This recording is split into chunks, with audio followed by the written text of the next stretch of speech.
Chapter 25. The Glories of Devotional Service. Sri Sanaka said, although he is unborn, the Supreme Personality of Godhead took birth as Kapila Muni by his internal potency. He descended to disseminate transcendental knowledge for the benefit of the whole human race. Sanaka continued, there is no one who knows more than the Lord himself. No one is more worshipable or more mature yogi than he. He is therefore the master of the Vedas, and to hear about him always is the actual pleasure of the senses. Therefore, please precisely describe all the activities and pastimes of the Personality of Godhead, who is full of self-desire and who assumes all these activities by his internal potency. Sri Suta Goswami said, the most powerful sage Maitreya was a friend of Vyasadeva. Being encouraged and pleased by Vidura's inquiry about transcendental knowledge, Maitreya spoke as follows. Maitreya said, when Kardama left for the forest, Lord Kapila stayed on the strand of the Bindu Sarovara to please his mother, Devahuti. When Kapila, who could show her the ultimate goal of the absolute truth, was sitting leisurely before her, Devahuti remembered the words Brahma had spoken to her, and she therefore began to question Kapila as follows. Devahuti said, I am very sick of the disturbance caused by my material senses, for because of this sense disturbance, my lord, I have fallen into the abyss of ignorance. Your lordship is my only means of getting out of this darkest region of ignorance, because you are my transcendental eye, which, by your mercy only, I have attained after many, many births. You are the Supreme Personality of Godhead, the origin and Supreme Lord of all living entities. You have arisen to disseminate the rays of the sun in order to dissipate the darkness of the ignorance of the universe. Now be pleased, my Lord, to dispel my great delusion. Due to my feeling of false ego, I have been engaged by your Maya and have identified myself with the body and consequent bodily relations. Devahuti continued, I have taken shelter of your lotus feet because you are the only person of whom to take shelter. You are the axe which can cut the tree of material existence. I therefore offer my obeisances unto you, who are the greatest of all transcendentalists, and I inquire from you as to the relationship between man and woman, and between spirit and matter.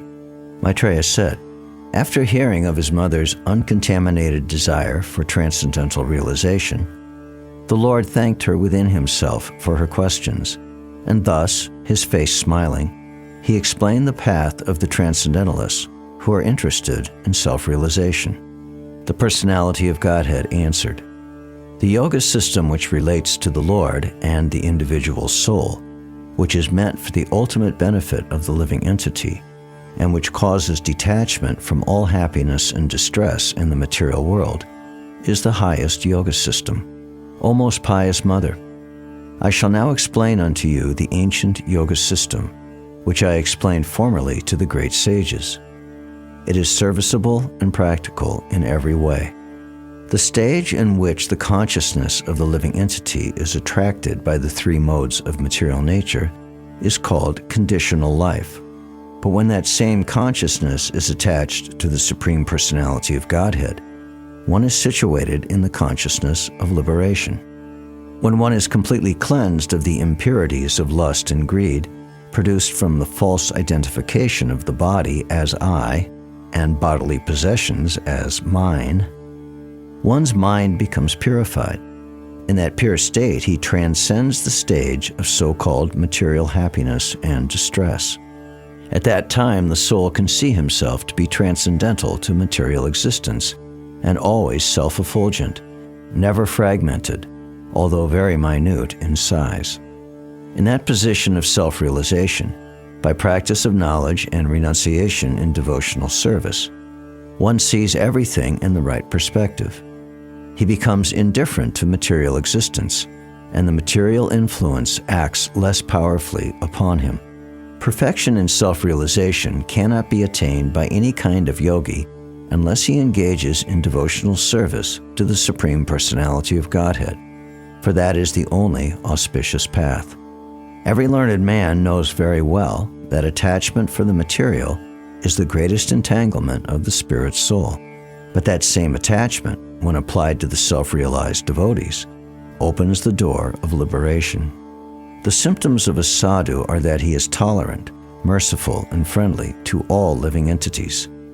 He has no enemies, he is peaceful, he abides by the scriptures, and all his characteristics are sublime. Such a sadhu engages in staunch devotional service to the Lord without deviation. For the sake of the Lord, he renounces all other connections, such as family relationships and friendly acquaintances within the world. Engaged constantly in chanting and hearing about me, the Supreme Personality of Godhead, the sadhus do not suffer from material miseries because they are always filled with thoughts of my pastimes and activities. O my mother, O virtuous lady, these are the qualities of great devotees who are free from all attachment. You must seek attachment to such holy men, for this counteracts the pernicious effects of material attachment. In the association of pure devotees, discussion of the pastimes and activities of the Supreme Personality of Godhead is very pleasing and satisfying to the ear and the heart. By cultivating such knowledge, one gradually becomes advanced on the path of liberation, and therefore he is freed, and his attraction becomes fixed. Then real devotion and devotional service begin. Thus, consciously engaged in devotional service in the association of devotees, a person gains distaste for sense gratification, both in this world and in the next, by constantly thinking about the activities of the Lord. This process of Krishna consciousness is the easiest process of mystic power. When one is actually situated on that path of devotional service, he is able to control the mind. Thus, by not engaging in the service of the modes of material nature, but by developing Krishna consciousness, knowledge and renunciation, and by practicing yoga, in which the mind is always fixed in devotional service unto the Supreme Personality of Godhead, one achieves my association in this very life. For I am the Supreme Personality, the Absolute Truth. On hearing this statement of the Lord, Devahuti inquired, "What kind of devotional service is worth developing and practicing to help me easily and immediately attain the service of your lotus feet?"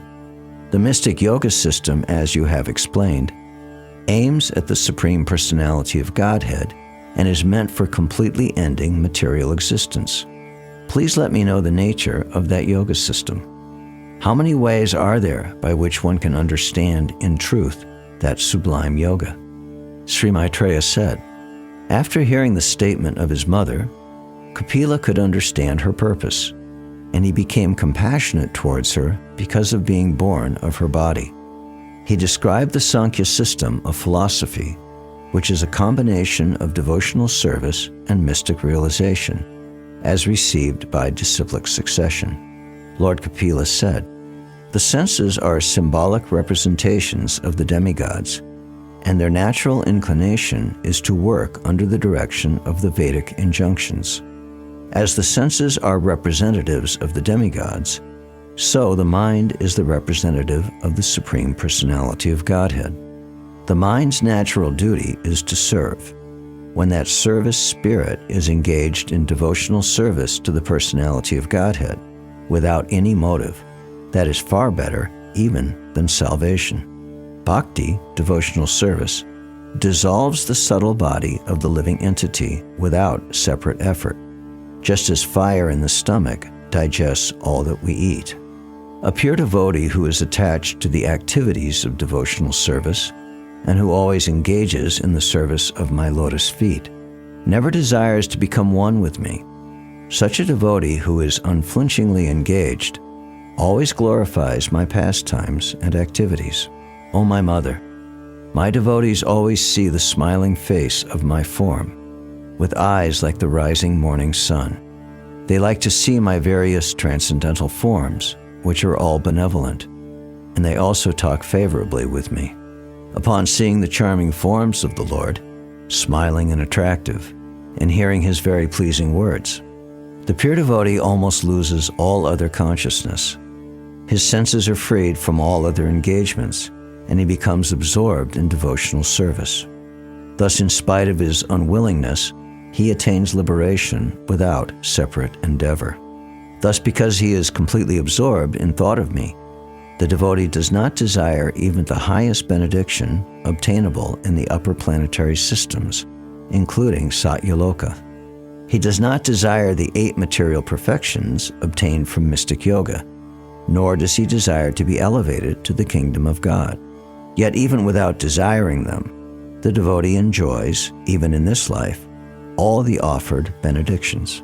The Lord continued, "My dear mother, devotees who receive such transcendental opulences are never bereft of them.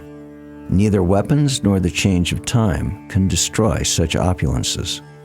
Because the devotees accept me as their friend, their relative, their son, preceptor, benefactor, and supreme deity, they cannot be deprived of their possessions at any time. Thus the devotee who worships me, the all-pervading Lord of the universe, in unflinching devotional service, gives up all aspirations to be promoted to heavenly planets, or to become happy in this world with wealth, children, cattle, home, or anything in relationship with the body. I take him to the other side of birth and death. The terrible fear of birth and death can never be forsaken by anyone who resorts to any shelter other than myself, for I am the Almighty Lord, the Supreme Personality of Godhead, the original source of all creation, and also the Supreme Soul of all souls. It is because of my supremacy that the wind blows out of fear of me, the sun shines out of fear of me, and the Lord of the clouds, Indra, sends forth showers out of fear of me. Fire burns out of fear of me, and death goes about taking its toll out of fear of me. Therefore, persons whose minds are fixed on the Lord engage in the intensive practice of devotional service. That is the only means for attainment of the final perfection of life. Chapter 26. Fundamental Principles of Material Nature.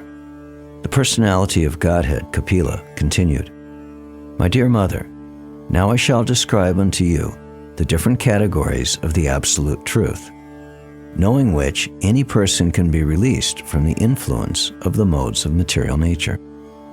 Knowledge is the ultimate perfection of self-realization. I shall explain that knowledge unto you, by which the knots of attachment to the material world are cut. The Supreme Personality of Godhead is the Supreme Soul, and He has no beginning. He is transcendental to the material modes of nature and beyond the existence of this material world. He is perceivable everywhere because He is self-effulgent, and by His self-effulgent luster, the entire creation is maintained. As His pastime, that Supreme Personality of Godhead, the greatest of the great, accepted the subtle material energy, which is invested with 3 material modes of nature and which is related with Vishnu. Divided into varieties by her 3-fold modes, material nature creates the forms of the living entities, and the living entities, seeing this, are illusioned by the knowledge covering feature of the illusory energy. Because of his forgetfulness, the transcendental living entity accepts the influence of material energy as his field of activities, and thus actuated, he wrongly applies the activities to himself. Material consciousness is the cause of one's conditional life, in which conditions are enforced upon the living entity by the material energy. Although the spirit soul does not do anything and is transcendental to such activities, he is thus affected by conditional life. The cause of the conditioned soul's material body and senses, and the senses' presiding deities, the demigods, is the material nature. This is understood by learned men. The feelings of happiness and distress of the soul, who is transcendental by nature, are caused by the spirit soul himself. Devahuti said, O Supreme Personality of Godhead, kindly explain the characteristics of the Supreme Person and his energies, for both of these are the causes of this manifest and unmanifest creation. The Supreme Personality of Godhead said, "The unmanifested eternal combination of the three modes is the cause of the manifest state and is called pradhana. It is called prakriti when in the manifested stage of existence. The aggregate elements, namely the 5 gross elements, the 5 subtle elements, the 4 internal senses, the 5 senses for gathering knowledge, and the 5 outward organs of action, are known as the pradhana. There are 5 gross elements, namely earth, water, fire, air, and ether. There are also 5 subtle elements: smell, taste, color, touch, and sound. The senses for acquiring knowledge and the organs for action number 10, namely the auditory sense, the sense of taste, the tactile sense, the sense of sight, the sense of smell, the active organ for speaking, the active organs for working, and those for traveling, generating, and evacuating. The internal subtle senses are experienced as having 4 aspects in the shape of mind, intelligence, ego, and contaminated consciousness. Distinctions between them can be made only by different functions, since they represent different characteristics. All these are considered the qualified Brahman. The mixing element, which is known as time, is counted as the 25th element. The influence of the Supreme Personality of Godhead is felt in the time factor, which causes fear of death due to the false ego of the deluded soul who has contacted material nature.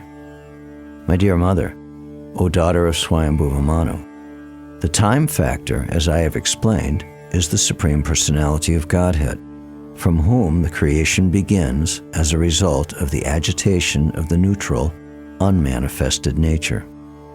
By exhibiting his potencies, the Supreme Personality of Godhead adjusts all these different elements, keeping himself within as the Supersoul and without his time. After the Supreme Personality of Godhead impregnates material nature with his internal potency, material nature delivers the sum total of the cosmic intelligence, which is known as Hiranmaya. This takes place in material nature when she is agitated by the destinations of the conditioned souls. Thus, after manifesting variegatedness, the effulgent Mahatattva, which contains all the universes within itself, which is the root of all cosmic manifestations, and which is not destroyed at the time of annihilation, swallows the darkness that covered the effulgence at the time of dissolution. The mode of goodness, which is the clear, sober status of understanding the personality of Godhead, and which is generally called Vasudeva or consciousness, becomes manifest in the Mahatattva. After the manifestation of the Mahatattva, these features appear simultaneously. As water in its natural state, before coming in contact with earth, is clear, sweet, and unruffled, so the characteristic traits of pure consciousness are complete serenity, clarity, and freedom from distraction. The material ego springs up from the Mahatattva, which evolved from the Lord's own energy. The material ego is endowed predominantly with active power of 3 kinds: good, passionate, and ignorant. It is from these 3 types of material ego that the mind, the senses of perception, the organs of action, and the gross elements evolve. The threefold ahankara, the source of the gross elements, the senses and the mind, is identical with them because it is their cause. It is known by the name of Sankarshan, who is directly Lord Ananta with 1,000 heads. This false ego is characterized as the doer, as an instrument, and as an effect. It is further characterized as serene, active, or dual, according to how it is influenced by the modes of goodness, passion, and ignorance. From the false ego of goodness, another transformation takes place. From this evolves the mind, whose thoughts and reflections give rise to desire. The mind of the living entity is known by the name of Lord Aniruddha, the supreme ruler of the senses. He possesses a bluish-black form resembling a lotus flower growing in the autumn. He is found slowly by the yogis. By transformation of the false ego in passion, intelligence takes birth, O virtuous lady. The functions of intelligence are to help in ascertaining the nature of objects when they come into view, and to help the senses. Doubt, misapprehension, correct apprehension, memory and sleep, as determined by their different functions, are said to be the distinct characteristics of intelligence. Egoism, in the mode of passion, produces two kinds of senses: the senses for acquiring knowledge and the senses of action. The senses of action depend on the vital energy, and the senses for acquiring knowledge depend on intelligence. When egoism in ignorance is agitated by the sex energy of the Supreme Personality of Godhead, the subtle element sound is manifested, and from sound come the ethereal sky and the sense of hearing. Persons who are learned and who have true knowledge define sound as that which conveys the idea of an object, indicates the presence of a speaker screened from our view, and constitutes the subtle form of ether. The activities and characteristics of the ethereal element can be observed as accommodation for the room for the external and internal existences of all living entities, namely the field of activities of the vital air, the senses, and the mind. From ethereal existence, which evolves from sound, the next transformation takes place under the impulse of time, and thus the subtle element touch and thence the air and sense of touch become prominent. Softness and hardness and cold and heat are the distinguishing attributes of touch, which is characterized as the subtle form of air. The action of the air is exhibited in movements, mixing, allowing approach to the objects of sound and other sense perceptions, and providing for the proper functioning of all other senses. By interactions of the air and the sensations of touch, one receives different forms according to destiny. By evolution of such forms, there is fire, and the eye sees different forms in color. My dear mother, the characteristics of form are understood by dimension, quality, and individuality. The form of fire is appreciated by its effulgence. Fire is appreciated by its light and by its ability to cook, to digest, to destroy cold, to evaporate, and to give rise to hunger, thirst, eating, and drinking. By the interaction of fire and the visual sensation, the subtle element taste evolves under a superior arrangement.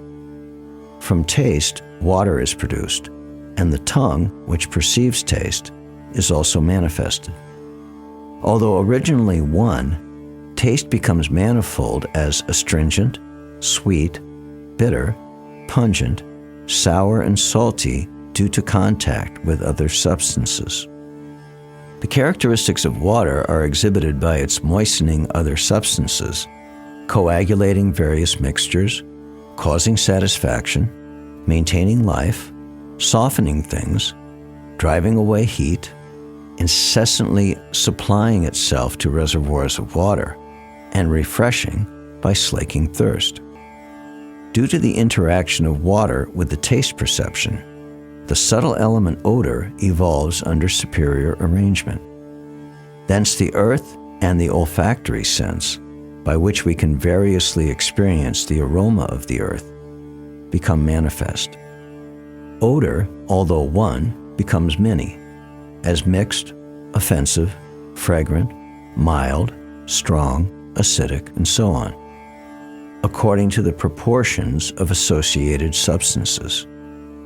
The characteristics of the functions of earth can be perceived by modeling forms of the Supreme Brahman, by constructing places of residence, by preparing pots to contain water, etc.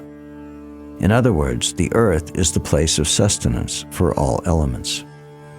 The sense whose object of perception is sound is called the auditory sense, and that whose object of perception is touch is called the tactile sense.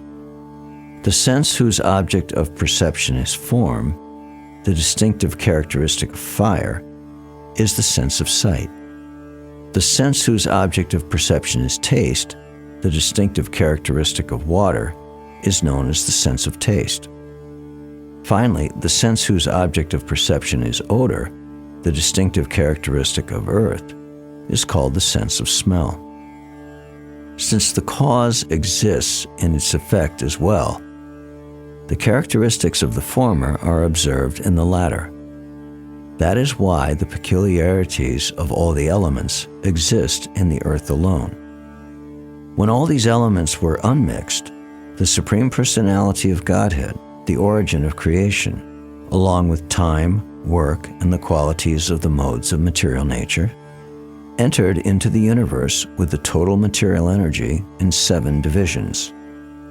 From these 7 principles, roused into activity and united by the presence of the Lord, an unintelligent egg arose, from which appeared the celebrated cosmic being. This universal egg, or the universe in the shape of an egg, is called the manifestation of material energy. Its layers of water, air, fire, sky, ego, and Mahatattva increase in thickness one after another. Each layer is 10 times bigger than the previous one, and the final outside layer is covered by pradhana. Within this egg is the universal form of Lord Hari, of whose body the 14 planetary systems are parts.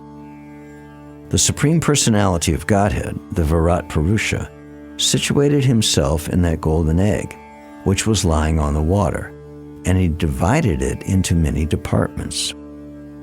First of all, a mouth appeared in him, and then came forth the organ of speech, and with it the god of fire, the deity who presides over that organ. Then a pair of nostrils appeared, and in them appeared the olfactory sense, as well as prana, the vital air. In the wake of the olfactory sense came the wind god, who presides over that sense.